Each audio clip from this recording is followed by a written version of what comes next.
Coming to you live from Wellness Way Studios in Appleton, Wisconsin. This is Talk Healthy to Me with Dr. Jesse Anderson and Dr. Jen Mull. Good morning. And I got through that without coughing, which is a very exciting day. That is. There's some gunk going around, huh? Yeah, the child got a cough at daycare, and, well, of course, that means now I'm coughing. Here we go. Well, you made it through the I will sally forth. We will do this. We will do this together as a team. Wonderful. How was your weekend? It was okay. Actually, Sunday was yesterday was pretty great. It was my parents' 50th anniversary. So their anniversary was Saturday. Okay. But a good friend of my dad's birthday was Sunday. So they did it under the guise of his birthday party. And then it was a big surprise 50th anniversary thing for him. And yeah, it was pretty great. So it was like pouring rain Sunday morning when we were literally like driving down.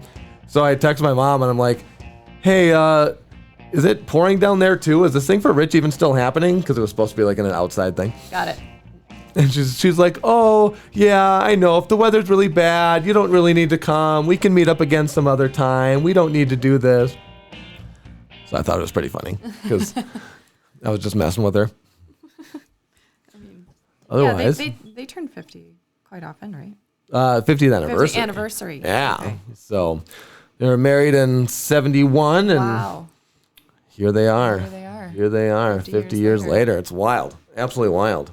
Yeah, my grandparents had their 70th wedding anniversary last year. They were going to have a big party, but of course their venue was like, no. Oh, jeez. And so we still had something for them. Good. It was just at their house. And they're like, well, I guess all our stuff is here anyway. We might as well just keep the party here too. Exactly. It was good. So who do we have on the show today? Today we have a brand new guest. He's all the way from the bustling metropolis of Green Bay. We have Dr. Stephen Levin, ladies and gentlemen. Dr. Stephen, how you doing? Good. Can you hear me now? We can.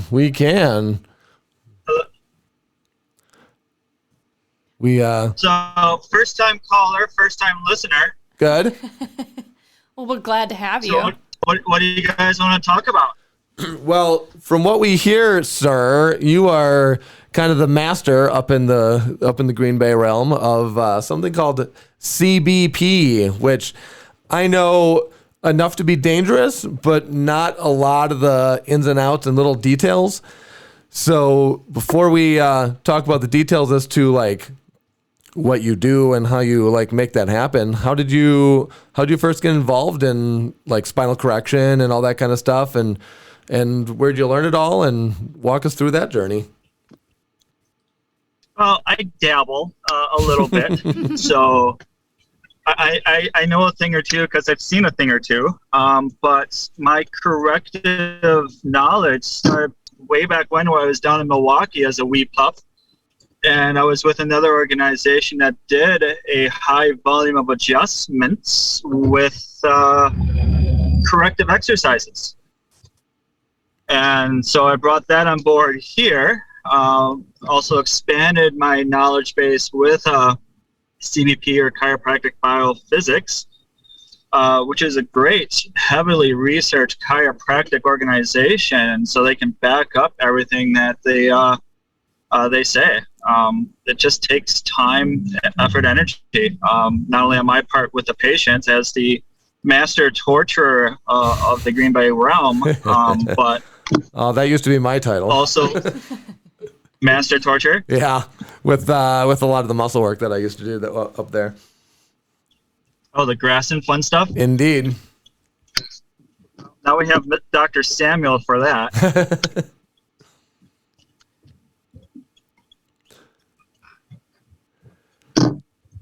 So yeah, I have a long career of becoming a journeyman and learning a lot of things. Nice. So the goal of CBP, to my understanding, is to try to make the spine go back to where it's supposed to. So we talk about those neck curves and the spine being straight up and down. When you look at it straight on, you want the hips to be level. There's I've heard other people flat out say that once you lose those things or once those curves show up, there's nothing that can be done. Or if you have scoliosis, you need to get rods put into the spine, things like that. So, what are some of the tools and methods that you're using to do like a non-surgical approach to actually see those things happen? Well, curves are sexy, as we can probably all agree upon. So when it comes to correcting the spine, from the medical profession, it's a modern day miracle that, we can get things to move. But, the whole concept is the same application as putting braces on teeth. It just takes time to get the ligaments to realign because every body part has a memory, and we want to disrupt that memory and have it accept a new configuration. But we also have to give a patient a better understanding of what's causing them to have the poor posture or the poor alignment, and try to disrupt that as well, because otherwise they're just going to continue with the same patterns and the same habits, because humans are habitually really bad at forming bad habits, or really good at forming bad habits. That's right. Does that tend to be where a lot of these things come from posture and kind of habitual things? Posture, past traumas, maybe getting bucked off a horse or falling off of a tree, sitting down constantly, because we're not designed to sit, we're designed to move around. But apparently working the 9 to 5, we're told we have to sit, and kids are taught early on that they have to sit still at school, and they're not allowed to bounce around. They have to be attentive for 8 hours straight, which is, again, crazy in my mindset. But yeah, I think we all survive that in our day and age. So yeah, it's just disrupting patients' learned behaviors. It just takes time, and as a society where we want instant gratification, everything we do with the CBP is not instant gratification, and a lot of it is going to be soreness in a sense. And again, when I describe it to the patient, what we're doing, it's basically torture, and you're paying me to torture you to get the results, and it takes time. Oh boy, sounds glamorous. So talk to me through about how, like, if I'm coming to see you as a patient, how is that experience going to be different than if I'm going to, the joint or some, more generic, I'm just going to get adjusted type chiropractor? So as you know, most of our peers adjust, and there's nothing wrong with getting adjustments. Absolutely. And some patients can get some symptom relief. But as I've seen time and time again with people coming in from different chiropractors, their spine is straight. There's no curves. There's arthritic changes. And none of our peers address the overall correctiveness of the spine. They say they do, but anytime I ask a patient, have you been prescribed any exercises at home to do? Because this is something that I will ask a patient to do when they sign up for care, to do exercises at home, but also exercises in the office. Did they ever take x-rays of your spine? Did you know your spine looks like this?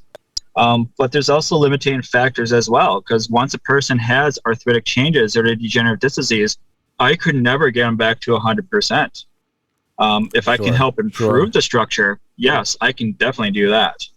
And if that also means a better, higher function of the whole nerve system, because CBP has a lot of research on improving the curves will also improve not only the autonomic nerve system, the system that we don't even think about that's responsible for breathing and your heartbeats, but it will also help improve your performance as an athlete as well, or our weekend warriors. Yeah. So people who are, doing their 9 to 5s, all weekday long, and then the weekends they're more active and actually going on doing stuff. Oh yeah, we get those in the office. Yeah. Fantastic. So, give a kind of a brief example of what some of the things might be. Like you say torture, but what exactly does that entail? What are people undergoing? So the entire process is using the principle of exercising, a higher volume of adjustments, but also the traction. And the traction itself is what is considered the torture, because depending on what the patient's alignment looks like or what their structures look like, we may have to lay them down on a table on a foam wedge and then put some either head weights on or strap down their shoulders or their hips to further intensify the exaggeration of the curves to get the spine to move. But that's what we do at the office. The patient will have to do their own home exercises as well, and I let them know their commitment to the home exercises is going to be a full year if they want any lasting changes. My goal is to get them into the office where I'm seeing them only once a month, if at most. Nice. Just to keep and maintain and keep things going. But the whole corrective process, it's about a 3-4 month process just to get the spine to move in a more appropriate direction. And we do follow-up x-rays, because follow-up x-rays will let us know if we're making any improvements, if they're compliant with their home exercises, or if we need to change the entire protocol outright. So it's still about driving the patient to get the results that they want. Good. And then they obviously have their homework and their things that they need to be doing at home. Would you, this might not be a fair question, but if someone's not doing their stuff at home, obviously they're not going to see the results you want. Would you say it's 50-50, their homework compared to coming in and doing what you're doing to see the results, or, which is weighted a little bit more to see the change that you want to see? They have to be doing their stuff at home. Yeah. Okay. And if they're not doing their stuff at home, and I can always tell if a patient's doing their homework or not, because I will follow up every so often. Simple question is, how well are you doing your exercises? And if the first word out of their mouth is, well, then I automatically discount it by 25%, whatever they're going to say. Yeah.